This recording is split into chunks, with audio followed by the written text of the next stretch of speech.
Samantala, pinursige ni Pangulong Ferdinand Marcos Jr. ang mga Singaporean businessman na dito mamuhunan sa Pilipinas. Para daw yan sa Build Better More na proyekto ng bansa. Sinigurado rin ni PBBM na hindi masasayang ang investment dahil ito raw ay ilalaan para umunlad ang mga proyekto sa bansa. Para sa iba pang detalye, narito si Carl Bihino. Noong Miyerkules, hinikayat ni Pangulong Marcos Jr. ang mga negosyante mula Singapore na mamuhunan sa infrastructure developments, renewable energy, a smart and innovative economy para sa programa ng gobyerno na Build Better More.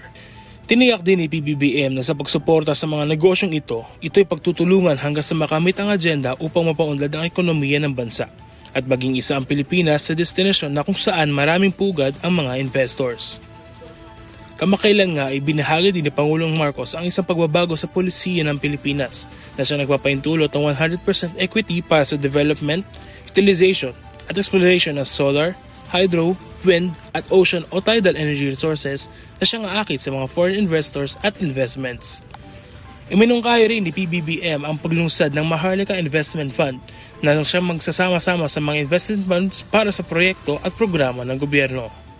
Para sa EuroTV News, Carl Bihino, sumasaludo sa bawat Pilipino.